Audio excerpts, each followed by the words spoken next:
గత రాత్రి నంద్యాలలోని స్థానిక పకీరుపేటలో యువకులు ఒకరిపై మరొకరు దాడి చేసుకున్న ఘటన కత్తిపోట్లకు దారితీసింది.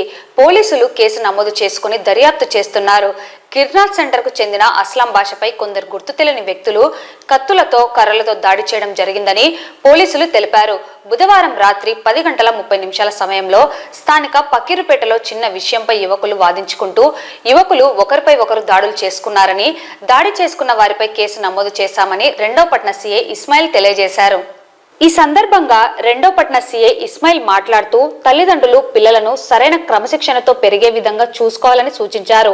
అదే విధంగా వారు ఎవరితో తిరుగుతున్నారు, ఎవరితో స్నేహం చేస్తున్నారు అనే విషయంపై శ్రద్ధ ఉంచాలని తెలిపారు. ఎందుకంటే నేరాలకు పాల్పడే వారితో తిరిగితే తమ పిల్లలు కూడా వారితో పాటుగా నేరస్తులుగా మారే అవకాశం ఉందని అన్నారు.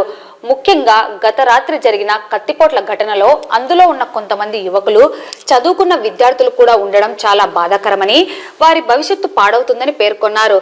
ప్రజలు ఎక్కడ ఎలాంటి క్రైమ్ జరిగినా డైల్ 100కు కాల్ చేసి సమాచారం ఇవ్వాలని రెండోపట్న సీఐ ఇస్మాయిల్ తెలియజేశారు. వాళ్ళిద్దరు మా తమ్ముడికి కట్టెలు గిట్టలు తీసుకొచ్చేటప్పుడు నేను ఉంటే అట ఎందుకు తమ్ముడు ఎందుకు అంత న్యూసెన్స్ చేస్తున్నావు అది అంటే నువ్వెవరు అది అని పెద్ద పెద్ద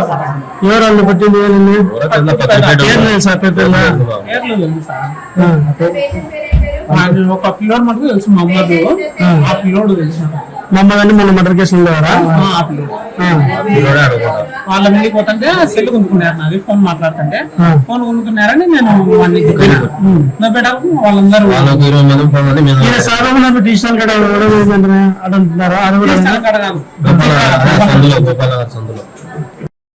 అందరికీ నమస్కారం. నేను 2 టౌన్ ఇన్స్పెక్టర్ నంద్యాల. నేను అప్పీల్ చేసేది ఏంటంటే పిల్లల్ని ఎస్పెషల్లీ ముఖ్యంగా టీనేజ్ పిల్లలు మా పిల్లలు ఏం చేస్తున్నారు, వాళ్ళు ఎవరిలో తిరుగుతున్నారు అనే విషయాన్ని మీరు నిఘా వేసి పెట్టారు. మేము చేసే అప్పీల్ ఏమంటే వీళ్ళు ఏంటంటే క్రైమ్ బ్యాక్గ్రౌండ్ ఉన్న పిల్లలు వాళ్ళ హీరో అని చెప్పుకొని వాళ్ళ వెంట ఫాలో కావడం వల్ల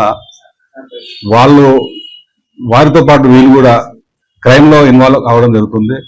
కాబట్టి మీ పిల్లలు ఏం చేస్తున్నారు, కాలేజీ పోతున్నారు, ఏం చేస్తున్నారు అని, తర్వాత ఎవరితో తిరుగుతున్న విషయాన్ని మీరు దయచేసి మీరు గట్టి నిఘా వేసి పెట్టాలా, ఇది చేయాలా.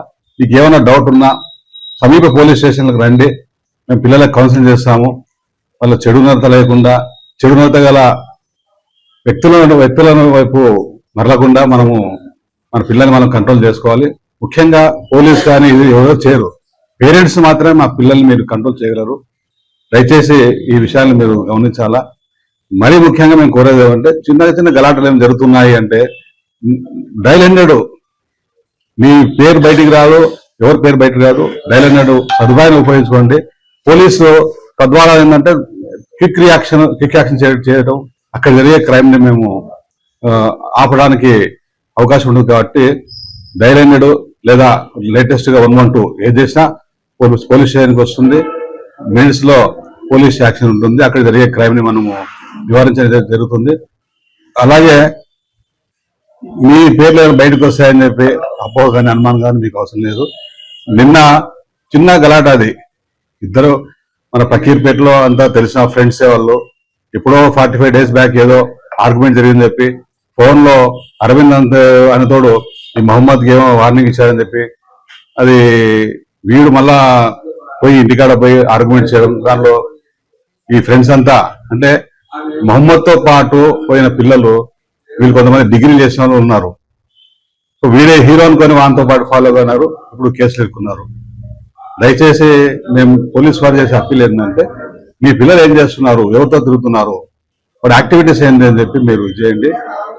మీకు ఏం డౌట్ ఉన్నా, మీ పిల్లాడు ఏమన్నా ఉన్నా కానీ మేము వస్తే కౌన్సిలింగ్ చేస్తాము.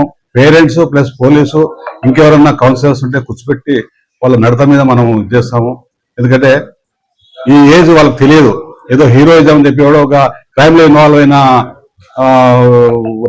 ఒక క్రిమినల్ ఏంట వీళ్ళంతా వాడు హీరో అని చెప్పి వాళ్ళని ఫాలో కావడము, తర్వాత వీళ్ళు సబ్సిక్వెంట్ గా కేసులు ఎదుర్కోవడం జరుగుతుంది. కాబట్టి దయచేసి మీ పిల్లల్ని మీరు కంట్రోల్ చేసుకోండి. మీకు ఏం ఉన్నా కానీ టౌన్ లో అన్ని పోలీస్ స్టేషన్ల ఆఫీసర్స్ మీకు అవైలబుల్ ఉంటారు. కాబట్టి ఈ అవకాశం వినియోగించుకోండి. డైల్ 100 ఏం క్రైమ్ ఉన్నా కానీ ఇప్పుడు మనం నంద్యాల టౌన్ బాగుండాలా అని చెప్పి మీ ముందు మీ కళ్ళ ముందు జరిగే ప్రతి క్రైమ్ ని డయల్ 100 సదుపాయాన్ని ఉపయోగించాలని చెప్పి కోరుచున్నాము. తర్వాత పోలీస్ యాక్షన్ కూడా చాలా సీరియస్ ఉంటుంది. నిన్న జరిగిన గోపాల గలాట విషయంలో అయితే మేము మా ఎస్పీ గారి మరి డిఎస్పీ గారి ఇన్స్ట్రక్షన్స్ మేరకు నాన్ బెయిలబుల్ కేసు పెట్టడం జరిగింది. మరి వీళ్ళ మీద రౌడీ షీట్లు కూడా ఓపెన్ చేయడం జరుగుతుంది. కాబట్టి దయచేసి మీ పిల్లల యాక్టివిటీస్ వాళ్ళు ఏం చేస్తున్నారని, కొంతమంది అయితే ఫస్ట్ టైం క్రైమ్ లో ఇన్వాల్వ్ అయిన వాళ్ళు, నిన్న దాంట్లో ఫస్ట్ టైం క్రైమ్ లో ఇన్వాల్వ్ అయిన ఉన్నారు. అయితే వాడు ఎవరైతే లీడర్ ఉన్నాడో, వాడైతే ఫ్రెండ్ ఉన్నాడో వాడు క్రిమినల్ బ్యాక్గ్రౌండ్ ఉంది. సో వీడు క్రిమినల్ బ్యాక్గ్రౌండ్ ఉన్నవాడిని వీళ్ళు పోవడం వల్ల ఈ కేసులో ఎక్కడం జరిగింది. పోలీస్ యాక్షన్ ఖచ్చితంగా ఉంటుంది. షీట్లు ఓపెన్ చేస్తాము, బెయిల్ రాని కేసు పెడతాం. కాబట్టి పిల్లల యాక్టివిటీస్ మీద మీరు నిఘా ఉంచాలని కోరుతున్నాం.